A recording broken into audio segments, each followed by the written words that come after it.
بسم اللہ الرحمن الرحیم۔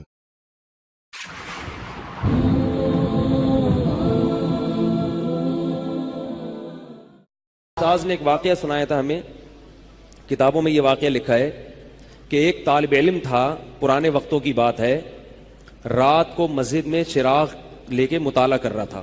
پہلے زمانے میں لائٹ وائٹ تو نہیں ہوتی تھی، گاڑیوں کے سفر نہیں تھے، اونٹوں کے سفر تھے، تو مسافر لوگ بعض دفعہ آ کے مسجدوں میں ٹھہرتے تھے۔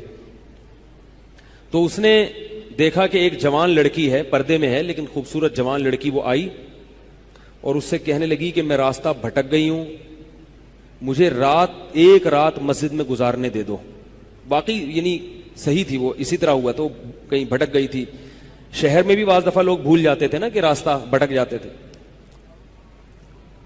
اب یہ پریشان تھا کہ میں اس کو رات کو اگر پناہ دیتا ہوں تو مجھے شیطان ورغلائے گا، اور اس لڑکی کو اگر میں پناہ نہیں دیتا تو یہ کہاں جائے گی رات کو، کوئی اور اس کی عزت سے کھیلے گا۔ تو اس نے بہرحال اس کو ٹھکانہ دے دیا، اس کو کہا کہ آپ ادھر اس طرف جا کے سو جائیں۔ نتیجہ کیا نکلا ہے کہ وہ لڑکی اس کو دیکھ رہی تھی، یہ کرتا کیا ہے، اس کو بھی اپنی عزت کا ڈر تھا نا کہ کہیں یہ دست درازی نہ کرے۔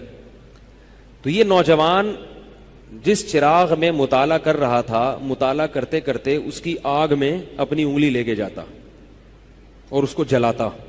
جیسے ہی وہ جلنے لگتی تو اس انگلی کو واپس کھینچ لیتا، ایک دم تپش آگ لگتی نا، واپس کھینچتا۔ پھر تھوڑی دیر بعد یہ انگلی اس میں لے کے جاتا، پھر واپس کھینچتا۔ پوری رات یہ کرتا رہا ہے اور اپنی انگلی کو جلاتا رہا ہے۔ صبح جیسے ہی ہوئی ہے، اس نے فوراً، صبح صادق ہوئی نا فجر کی اذان کا وقت، اس نے فوراً اس لڑکی سے کہا یہاں سے چلی جاؤ، فوراً یہاں سے فوراً چلی جاؤ۔ اس نے کہا اللہ کی قسم اس وقت تک نہیں جاؤں گی جب تک تم یہ معاجرہ نہیں بتاؤ گے، یہ رات تم نے کیا ہے۔ تو کہنے لگا یہ میرا اور اللہ کا معاملہ ہے، میں تمہیں نہیں بتا سکتا۔ اس نے پھر اللہ کا واسطہ دے کے کہا، اس نے کہا میں جاؤں گی نہیں یہاں سے جب تک بتاؤ گے نہیں۔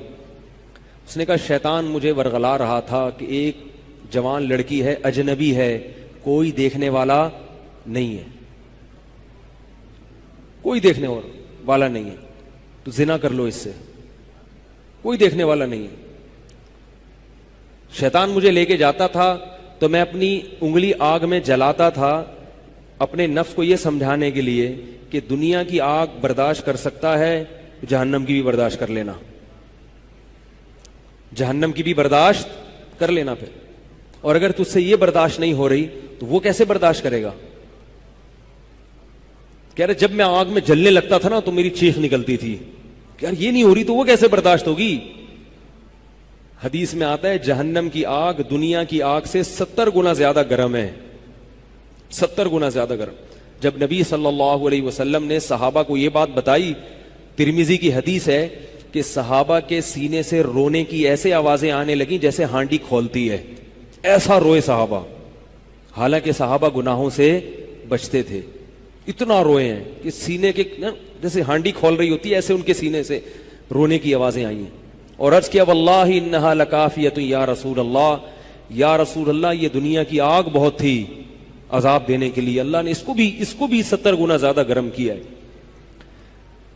تو اس نے کہا کہ میرے دل میں گناہ کا خیال آتا تھا، میں کیا کرتا تھا، اپنے آپ کو جلاتا تھا جب چیخ نکلنے لگتی۔ تو اس طرح پوری رات میں نے اپنے نفس کو روکا ہے گناہ سے۔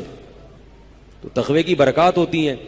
اس لڑکی نے کہا، اب گھر میں جا کے اپنے والد سے کہا کہ میں اگر نکاح کروں گی تو صرف کس سے کروں گی، اس نوجوان سے، عفیف اور پاک دامن ہے۔ تو کتابوں میں لکھا ہے کہ اس کے باپ نے اس کا نکاح دیکھو حرام سے بچایا، اللہ نے حلال طریقہ رکھ دیا۔ تو جو بھی زنا سے بچتا ہے نا، یاد رکھو جیسے زنا کرنے کا عذاب بہت سخت ہے، ایسے ہی کسی کو زنا کا موقع ملے اور وہ بچ نکلے اس کا ثواب بھی بہت زیادہ ہے۔ تاریخ میں جن ہستیوں کو بھی زنا کا موقع ملا اور انہیں نے موقع ملنے کے باوجود زنا نہیں کیا، ان کو اللہ نے دنیا میں بھی بہت نوازا ہے۔